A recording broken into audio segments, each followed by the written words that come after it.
Looking for help with course design and installations? A new disc or other accessories for your game? Well, Aussie Discs has a huge range of all disc golf equipment in stock. 5% of each sale goes back to support your local club through their rewards program. Also, did we mention they have next day shipping? Well, jump online and check out Aussie Discs now at www.ausdiscs.com.au. For over 10 years, the Flying Disc Store has stocked Australia's largest range of flying disc products. From disc golf discs and bags to ultimate frisbees, throw and catch discs and dog discs, the Flying Disc Store has everything you need. As part of our support of the Tee-Off, the Flying Disc Store would like to provide Tee-Off listeners with 5% off any purchase in the store. Just use the code TEEOFF5 when checking out to get your discount. Visit www.flyingdiscstore.com.au today to grab a deal. And if you have any questions, be sure to contact their friendly staff.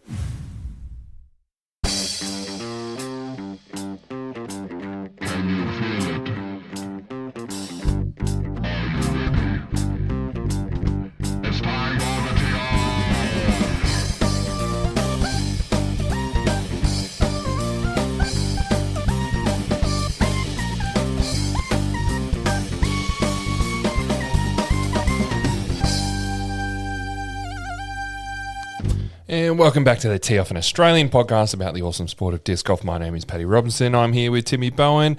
It's just the two of us today. And Tim, it's been a little bit of time, bit of space between the last episodes. Yeah, mate. I've been to Bali. I've been Crook. I'm back. I'm on deck. There's a bit of school holidays in there as well, yeah, which might mean more episodes, so us trying to get away from the kids. But, you'd think that. Hasn't this time around. We've currently got Freddie in our main podcast office watching Bluey, so we've been shelved. Oh, was he? Oh, I thought he was pushed out to the back It's all office. Kung Fu Panda these Oh, days, that's it. mate. There you go. Kung Fu Panda.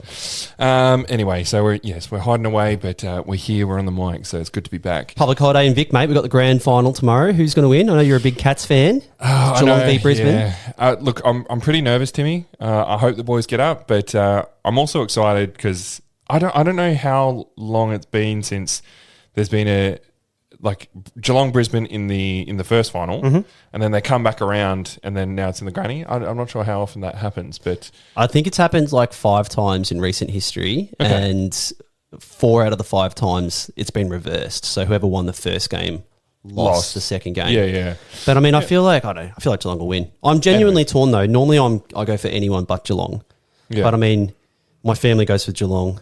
Brother and my dad are at the game. I know how good it would be for the town, but I do hate Geelong, so I was very, very jealous of their success of the last 20 years. So I don't know. I'm just going to let the heart tell me who I'm going for tomorrow. We'll find out. Oh, as long as it's a good game, I'll be happy. Hope so.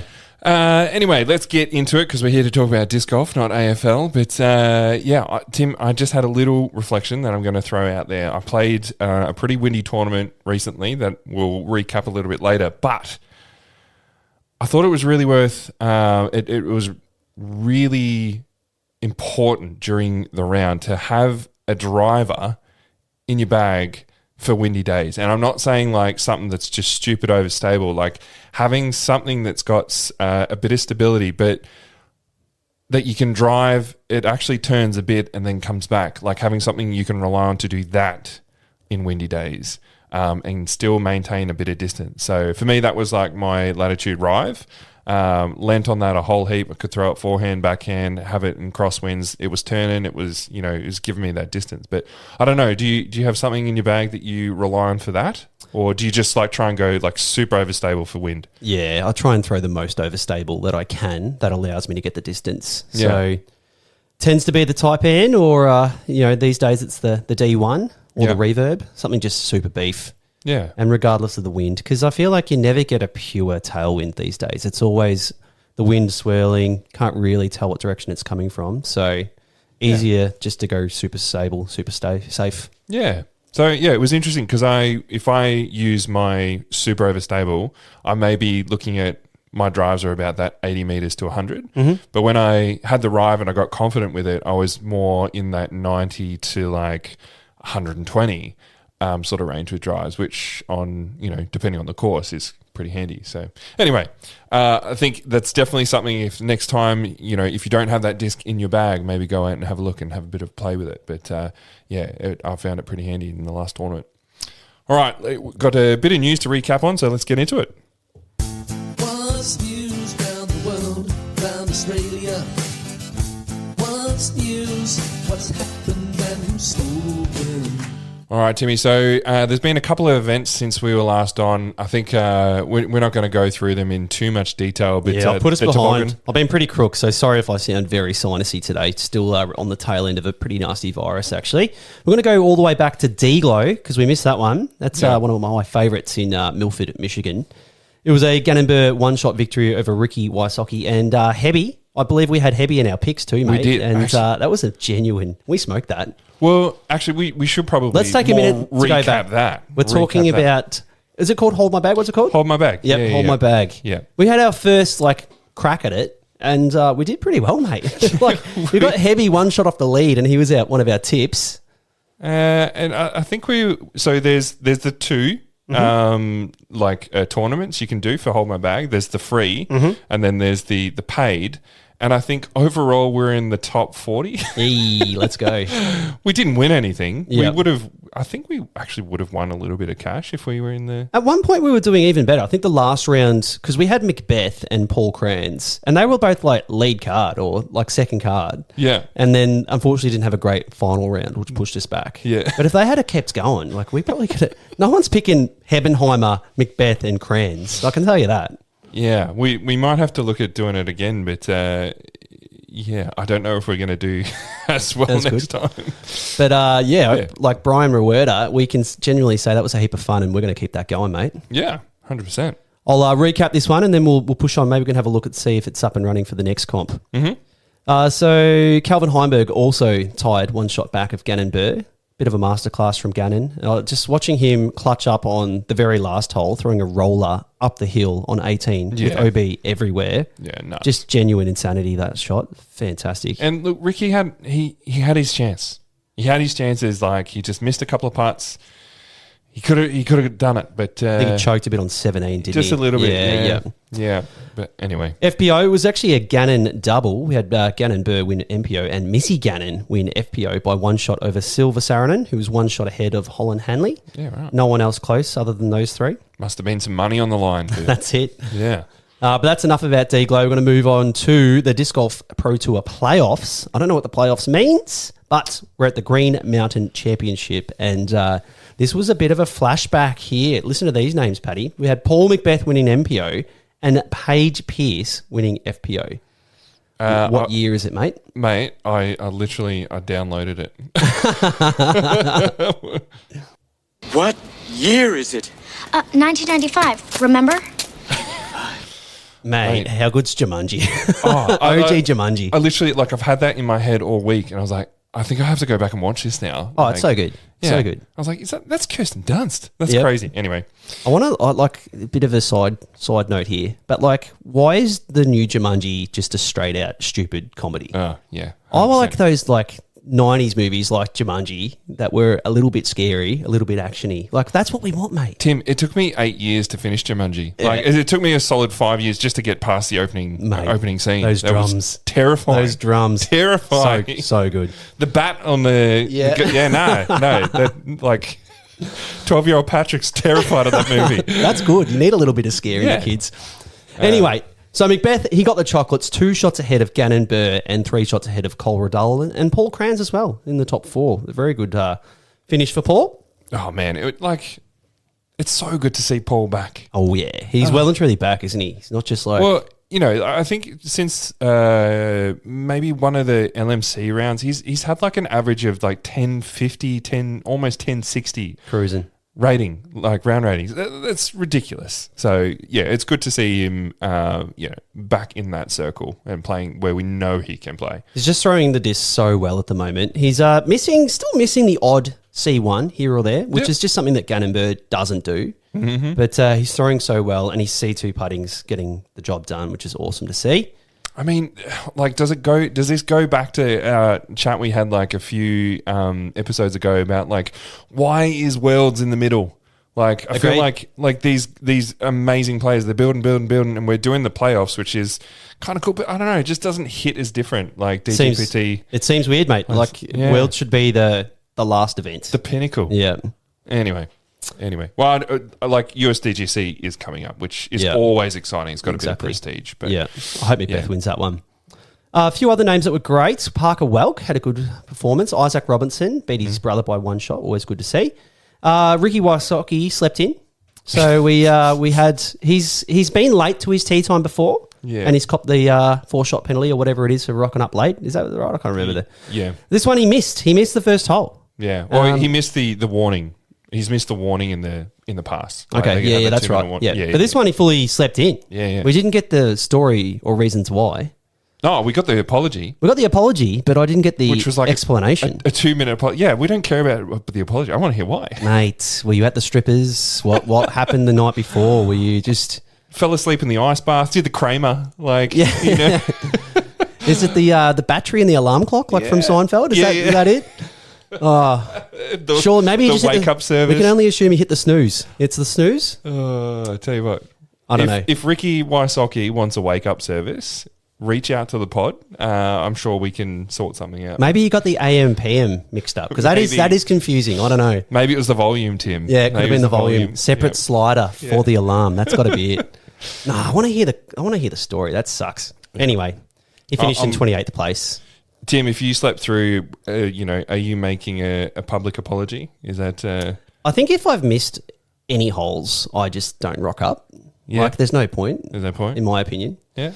But I'll tell you why. I'll announce it on the pod if I ever miss it. When have I ever been late for anything, Paddy? Like, I'm not going to miss Fair my enough. tee time, You're here like 20 minutes early for the pod each time. So that's not me. I'm not Fergie. I am waiting for the next time you slip up. Public apology, mate. Yeah, at least 3 minutes. I'll let you know. I'll come up with a... No worries. Toby Green style. Anyway, moving on. FPO, Paige Pierce, got it done in a 3-way playoff with Owen Scoggins and Missy Gannon. Mate, FPO was insane to watch. Yeah, like, again, what year is it? Like, what did Missy... Like, how many shots was she ahead going into the last round? We had 6. She was 6 shots ahead of Paige Pierce and 8 shots ahead of Owen Scoggins. Yeah. And in the final round, she shot 3 over. Owen went 5 down. Paige went 3 down. And a lot of clutch birdies in the last few holes. Yeah. She even had enough breathing space to miss one, Paige, which was crazy to see. Owen and Paige both... Owen shot a 10.24 and Paige is over 1,000. She's got like 2 significantly like good rounds in those to tie it all up. Yeah. And can we talk about the bridge? Mate, like... So hole 18 is... a pretty iconic hole. This is the whole Barsby won his Worlds on, which is insane. But it takes a big backhand drive, hanging your disc out over OB so that it fades in late and sticks the green, stays in bounds. And Paige hung hers out way too far to the right, and it literally came in at the perfect spot to skip off like a 1 metre wide bridge. And... mate, like if it had have landed a little bit too short or a little bit further or a little bit more left, it would have missed the bridge and definitely been out of bounds.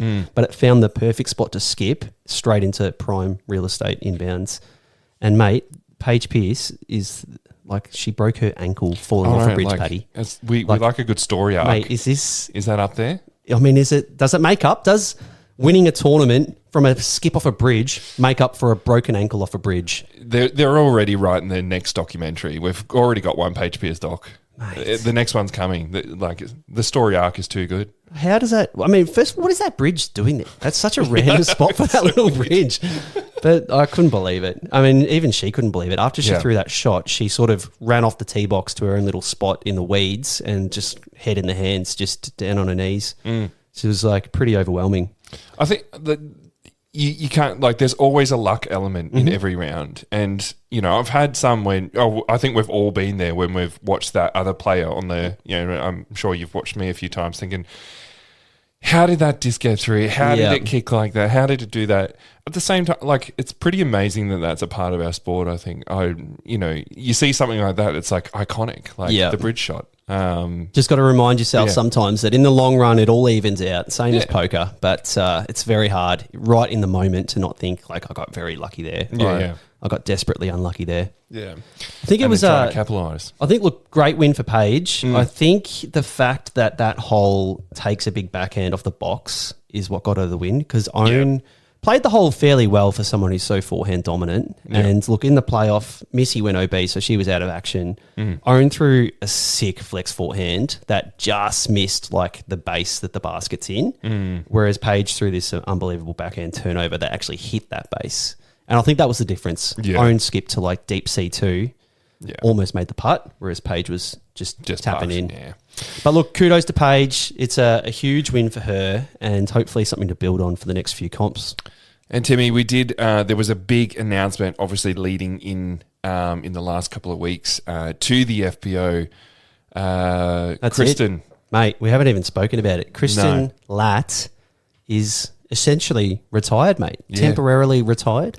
So she announced that she's. I think it's we got to be very specific about it. All right. So what she said, she's announced that she's not playing any more events in 2025. Yeah. And she's not touring in 2026. Yeah. Which means I'm getting a big red texter and striking a line through her name, Paddy. And I don't think we're going to see her again.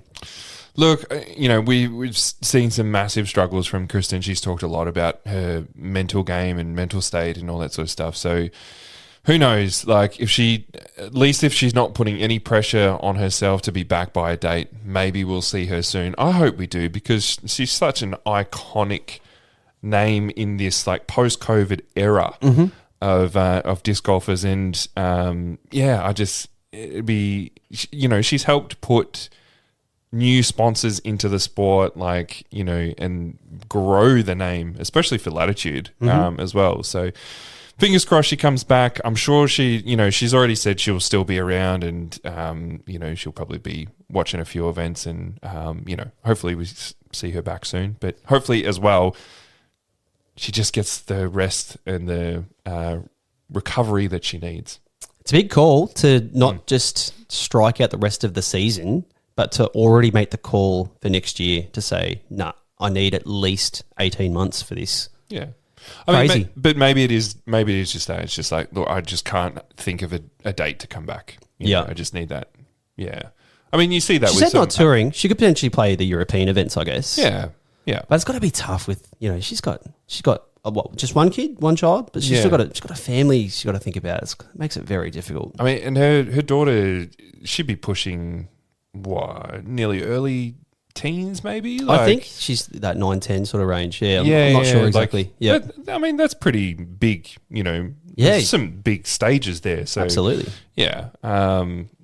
So anyway, focus on family. We understand that. And look, we respect that. What it means for FPO is there's no dominant. I mean, she hasn't been dominant for a little while anyway. But FPO is wide bloody open right now. Yeah. Own is probably the big dog at the moment. Yeah. You've got Missy and Holland Hanley and Paige. The Mandahanu girls could step up. I think someone pointed out that we're going to see Ida at one of the big events. She's registered for, I think might have been the Throw Pink. Cool. Or one of them. So, look, FPO, it's going to be good to watch, I think. Very tight.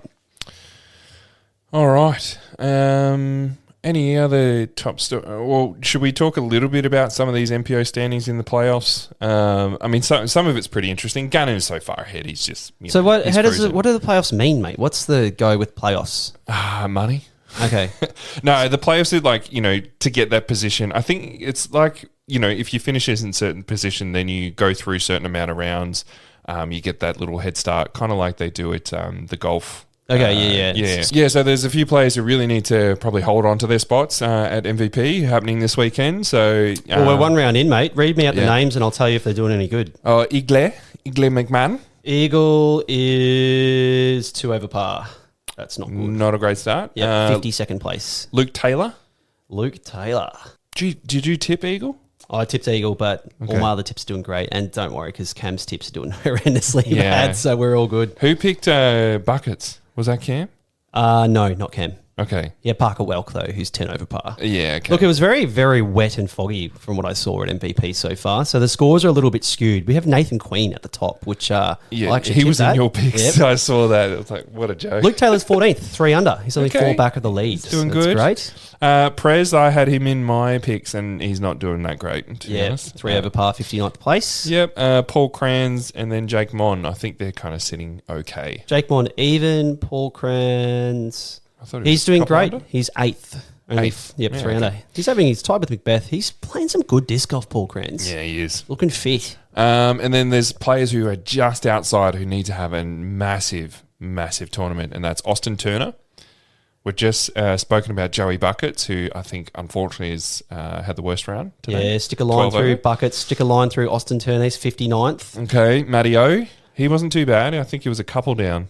Yeah, you might be right about that. He is 1 down, 23rd One down. place. And then Silas Schultz, who's had a pretty good year. No, No? he's having a mare. He's one of Cam's picks, 4 over par, 63rd place. Oof, okay, so there's a bit of work Yep. need doing. Look, in still some of plenty those of rounds boys. at MVP, but I don't think it's really going to change based on what we've seen there. I think the playoff, the standings are pretty much done. Yeah, and then we're in the FPO. There's some names there that are just sort of on the borderline as well. Okay. In Emily Weatherman and Lisa Fakis, they're just right there. And then just outside the circle as well is Madison Walker, Sophia Donecki, and Alexis Mariano. Lisa Fakis is the only one out of those names that's doing very well. She's tied for 5th. Yeah, okay. But look, that's enough about the Disc Golf Pro Tour. Let's move over to Aussie stuff. Yeah. Where we had a couple of comps. We had the Cobden Carnage, Paddy, which was run by Wayne Govan over in Cobden on a pop-up course, which I've heard is pretty good, mate. Yeah, mate, it was a fun track. Yep. I mean, we copped some wind. We copped a lot of wind. Let's just be honest. Wind in Victoria so far in spring has been mental. Yeah. I've already been hit up for a fence that's been knocked down. Oh, really? So got to fix that. It's a bit of a shame.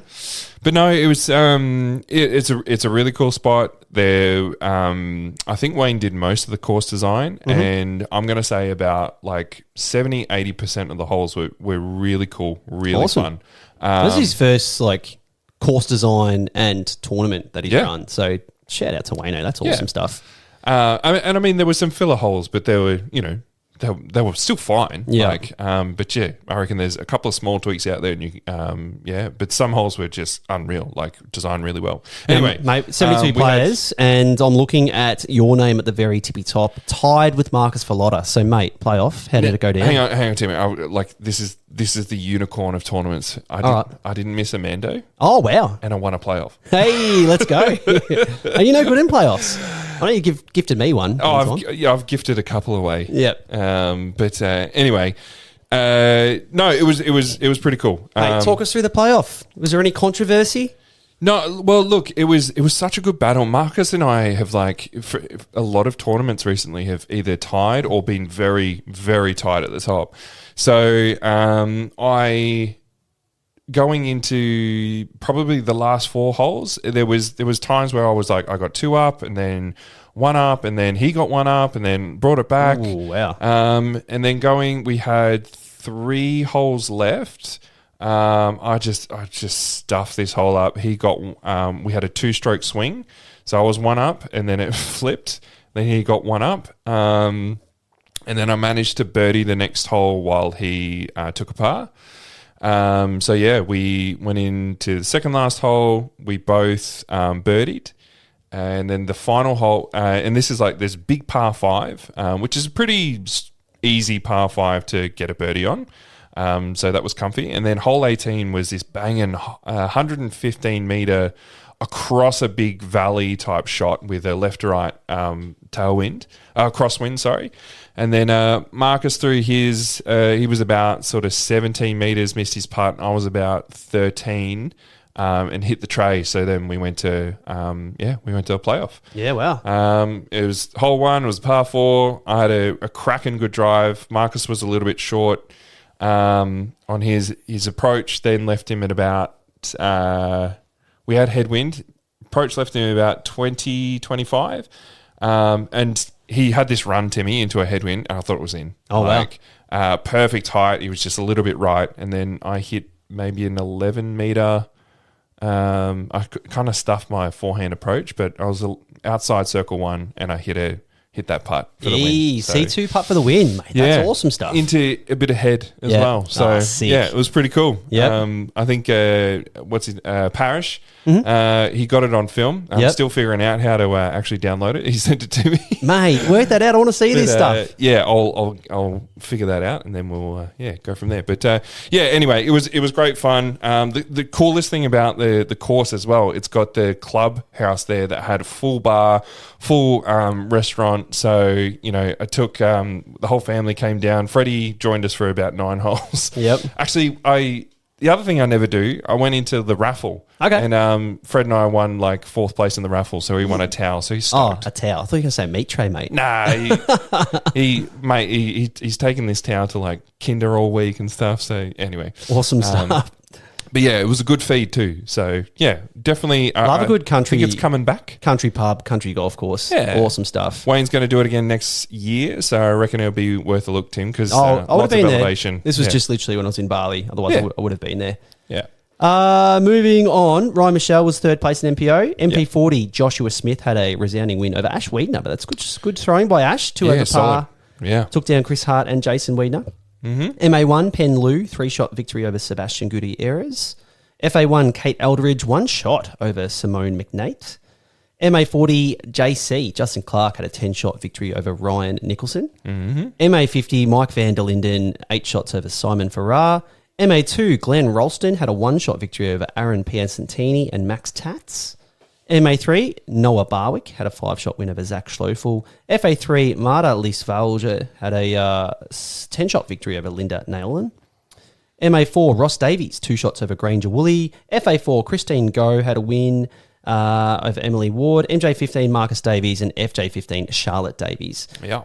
Awesome stuff, mate. But I need to bring up one, and I hate to put it in the spotlight because I know maybe he's young, still up and coming. It's still got a lot to learn.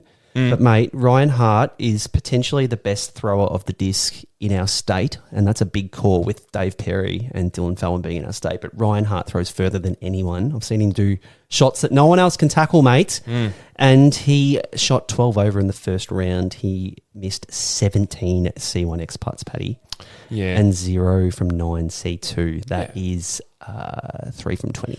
Yeah, and look, I think he's coming to the end of year 12. So there's a bit going on for Rye, but yeah, look, he'll be finished that soon. He's now got his license. I'm a bit worried about what's coming up in the future, to be honest, because he's just got a couple of putting yips to work out, and then he'll be killing us, I reckon, Timmy.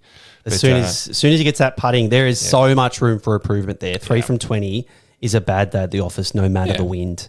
Look, shout out to the guy as well, because that's a couple of tournaments now. But and he hasn't DNF'd. He walked. No, he's always not DNF'd. Always got to give a good shout out to the people that just grind it out, no matter how bad of a day they're having. And he's got a smile on his face, and he's like, "Yep." He's I'm sure he's like feeling it a little bit, but there's the smile on the face. He's not falling apart. So must be easy to smile when you can throw 180 metres though. Anyway, moving on. We have the other comp we had was the Kingfisher Disc Golf Northern Queensland Open 2025 Battle of the Bowl. That is a mouthful for someone that mispronounces very simple words, Paddy.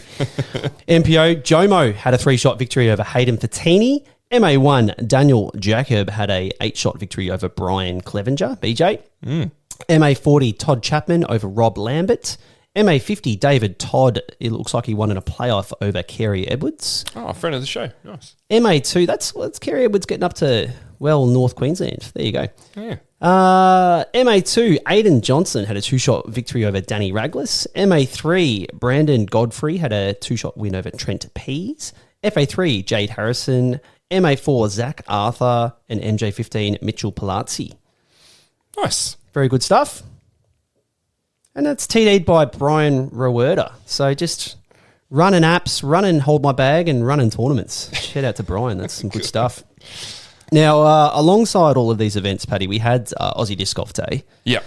And there's a million of those. Yeah. And I played in one and it was fairly embarrassing. So we're not going to recap every single individual event, but please go through the ADG 2025 winners. Yeah, okay. So Aussie Disc Golf Day, it's tournaments around the nation. And it's all about PDGA rating. So regardless of score and tournament, it's all about the rating average for the tournament. I think it's all about participation. Okay. You'll find, Tim. But there is some winners. You got to do it for something, don't you? Anyway, 436 players came together, which I think they've cracked the 500 mark the last couple of times, but that's still very, very solid. So yeah, the highest rating gets the position. So in the MPO we had David Perry, and we're going to come back and talk about this, Tim, because there's a little asterisk we have there about that one. FPO was Gina Hill from New South Wales. MP40 was Youngblood Roach in South Australia. MA1 was Tom Lee, also from South Australia. FA1 was Sarah Champness up in Queensland. MA40 was Alistair Don in Vic. FA40 was Sarah O'Shaughnessy from Queensland. MA50, Josh Conroy from ACT. FA50 was Janet Cartwright in ACT. MA2, Alan Brunsting in Vic. That can't be right. MA2. MA2. MA2. Yeah, we'll come back to that one too. FA2 was Simone McKnight in SA. MA3, Andrew Jago in ACT. FA3, Amelia King from South Australia. MA4, Pat Eldridge in Vic. FA4, Camille Harzem in Queensland. MJ15, Reed Taylor in New South Wales. And FJ15, Charlotte Davies from Vic. Congratulations to all the Aussie Disc Golf Day virtual tournament winners, because that's good stuff.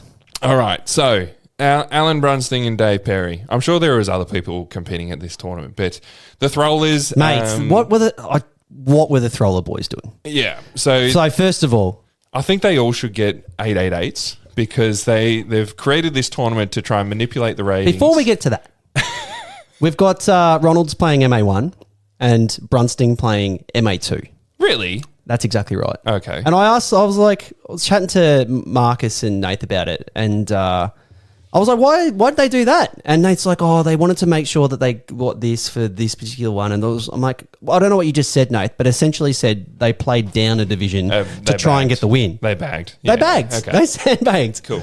I was like, mate, I'm playing MA1 at Eruption. So see you later. Over at the Baggers podcast. If they're opening up the floodgates, mate, I'm playing MA1 at Eruption. I don't practice. I know I'm just donating to MPO. Yeah. If these boys can do it and get the chocolates, I'm going down and having some fun. You go for your life. I will call you out on it on here. MA2 though, mate. Alan.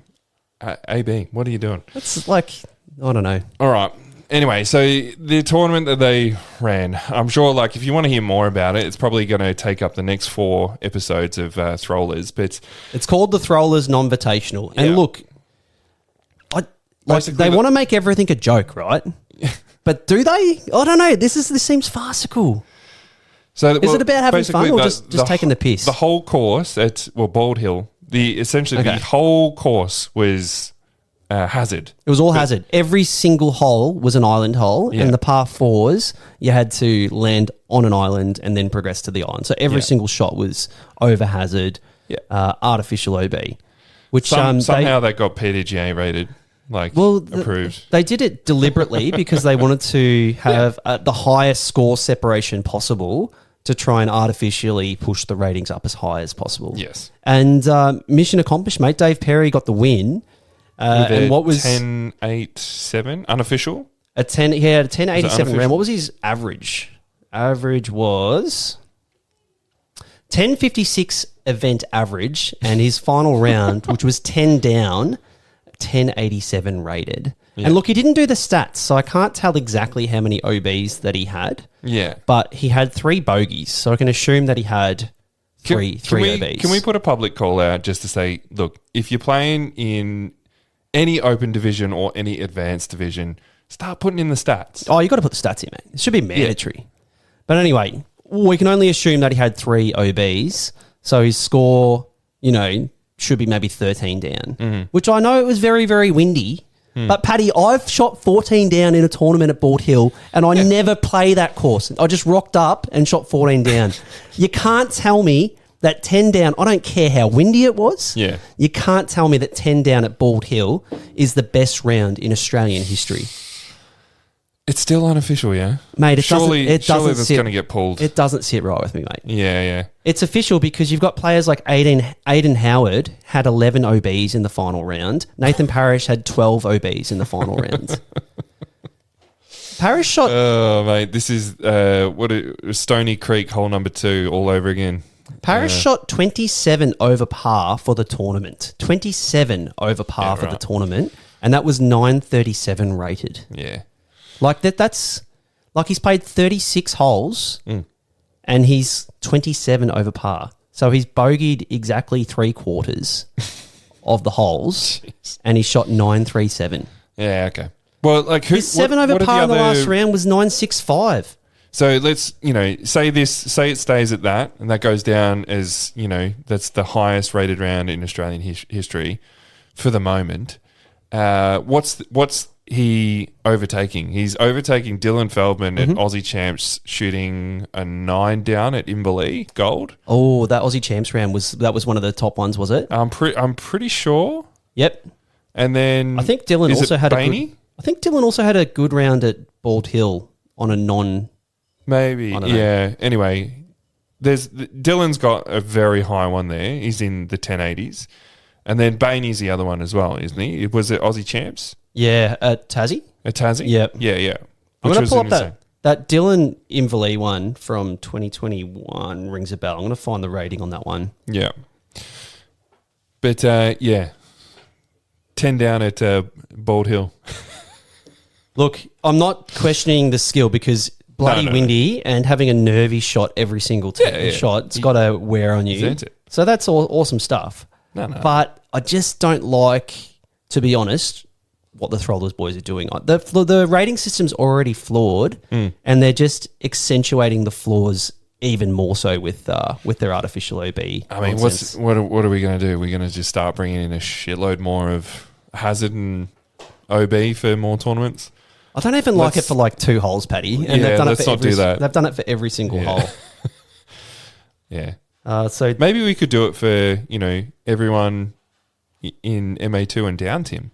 I'm sure that'd go down well. I'm looking at the champs round. Dylan shot 7 down, 1026 rated. 7 down on Inverleigh Gold was 1026 rated. Oh, that's disgusting. And Dave's gone 3 better at Bald Hill with the OB, and it's 1087. I'm sure Dylan will send us a message and what it was, but I know Dill's had a 1087 is on par with like Macbeth's bloody 18 down rounds, and like Gannon going 16 down at some of the hardest courses in the entire world. Yeah, and you haven't lost any sleep over this, have you, Tim? Look, it just doesn't sit right with me, mate. I don't know. I don't like people taking the absolute piss, and they're taking the absolute piss for mine. Well, yeah, let's see if anyone's listening.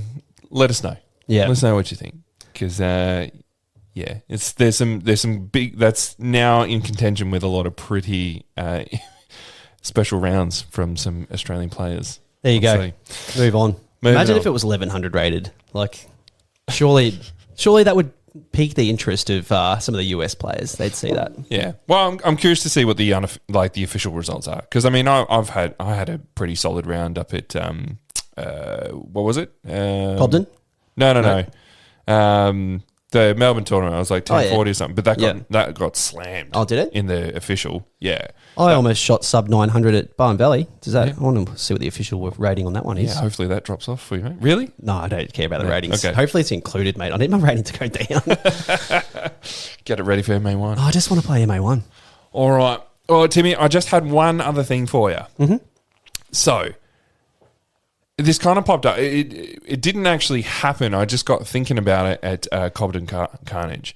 And we did have a little bit of a chat with some of the boys about this. But so Cobden was semi-permanent baskets. And we do end up playing a few of those tournaments a year with, it's a pop-up course.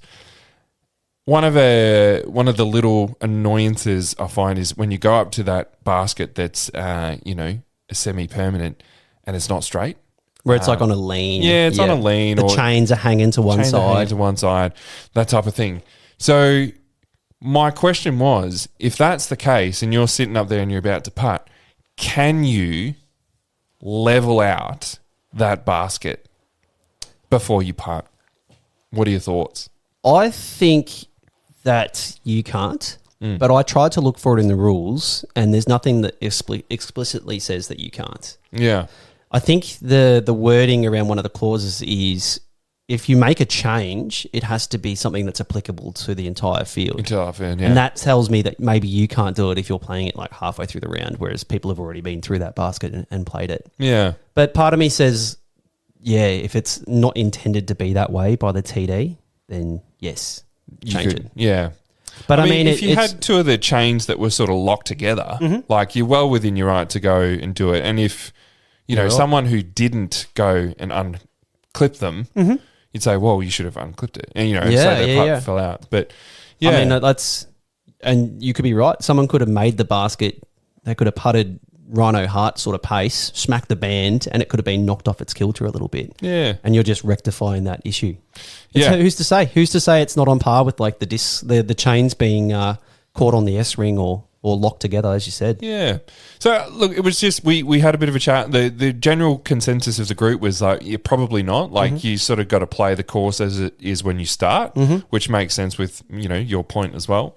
But I'm curious to hear what other people think. Like, if you walked up to a basket and it was pretty off, and maybe like even you look down and there was some sticks or something that they've tried to level it out with. Yeah. Could you adjust it? Because, I mean, I know... if I've walked up and it's really off. It's a pet peeve of yours, it's isn't it? really it really throws my apart because I'm like, well, where do I need to hit the chains? And I sort of get to think about it too much. Yeah. But yeah, like if it's a little bit off, whatever, like you can't really control that. But some have been pretty bad, Tim. Yeah, I mean, it is the case. We play a lot of temporary pop-up courses on like golf courses that we don't have access to in advance of the tournament. So they're not clearing all the rubble, and they're not able to like level out where the baskets are going. So it happens quite a bit. But what can you do? Yeah. I'm absolutely fine with you leveling it off personally. But as far as the rules goes, I don't know if you can. I think everybody's got to play it how it is. Yeah. If there's any rule gurus out there, hit us up. Let us know. If there's any rule gurus. Everyone's a rule guru. Anyway. Paul Arden. I've got one other topic I want to revisit. On the last pod, we spoke about the MA50 division and whether that division in general should play on the harder layout versus the easier layout. Yeah. And had a few people send in some notes, so I just wanted to revisit that. First of all, Lotus Kingston said, as an MA50 player, switching to shorter layouts for tournaments prolongs my disc golf lifespan as a player. He says, as one of the players that lacks big distance, the chance to remain competitive by mastering the myriad of other skills in the game is what gives me a sense of challenge and competence. And he made some notes about ADGC down in Hobart, because I think they played the shorter layouts in 2023. Yep. And I thought he made a very good comment. His main point was, for the players over 50, the risk of injury becomes very real with fatigue and exertion over such long events. And he wanted to point out that they actually have the choice, if they're one of the longer throwers in MA50, they can make the call to play MA40. There's nothing stopping them going up if they want to do that.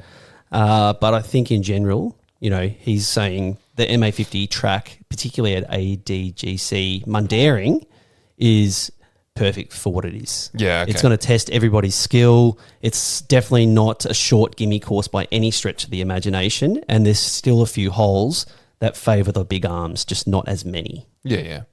Yeah, well said by Lotus.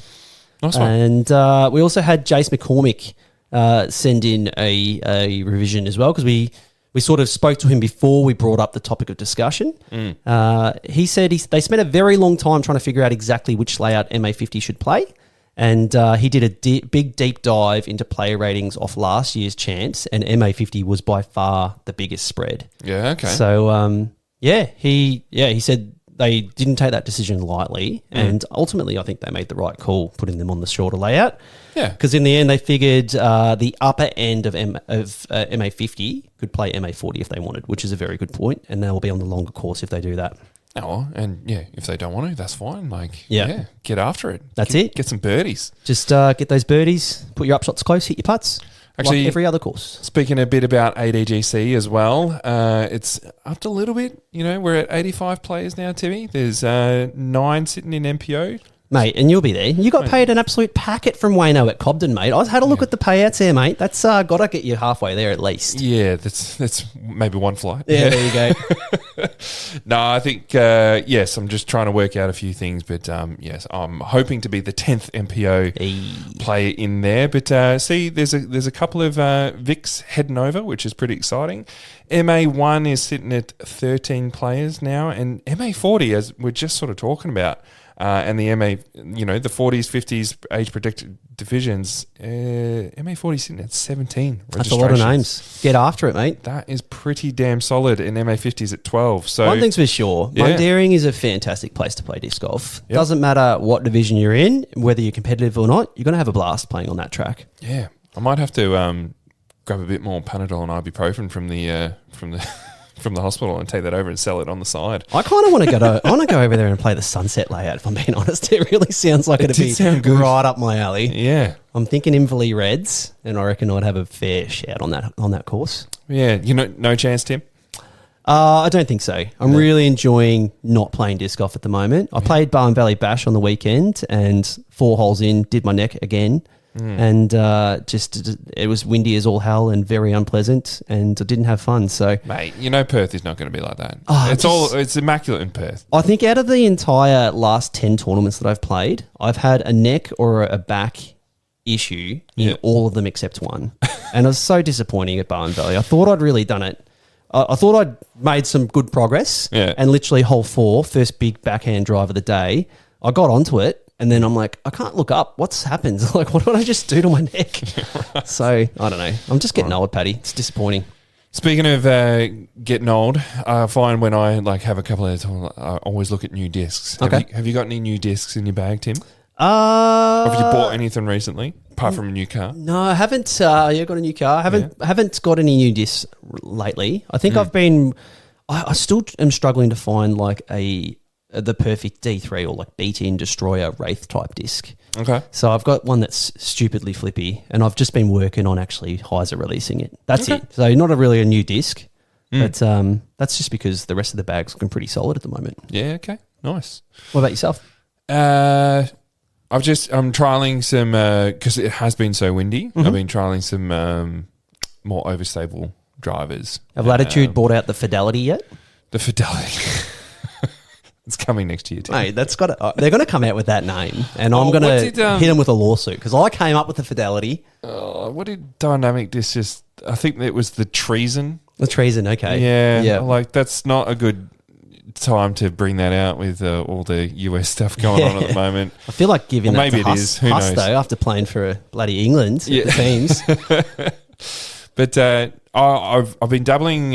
Latitude have brought out this new grip project plastic. Okay. So I bought a patent pending grip Project Grace, and I threw that the other day, and that was pretty good. Like if you ever, sometimes I remember there was some advice ages ago. Like if you were playing a really wet tournament, you go for DX plastic, more that baseline plastic because it's got more grip. Mm-hmm.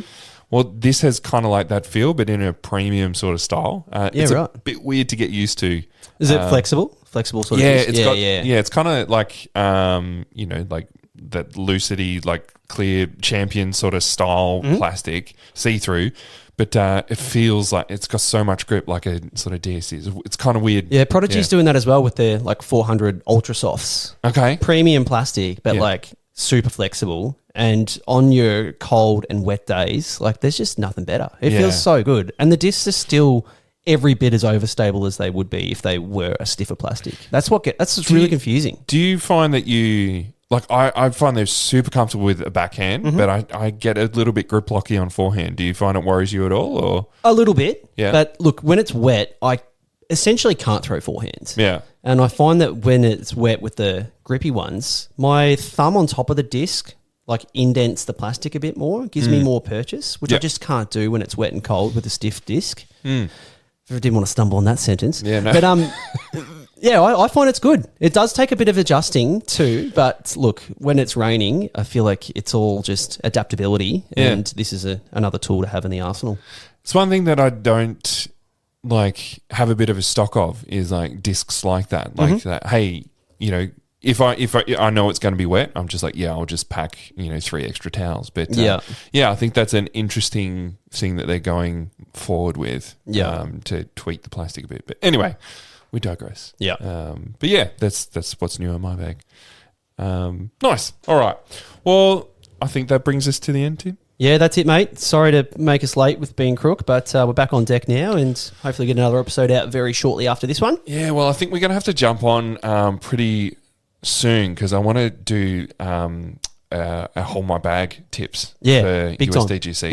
We missed this week because obviously MVP Open is 1 round in. But we're going to get on it, mate. I mean, top 40 first go. I'm sure they're wondering. Yeah. They're like, hey, what are those TF podcasts doing?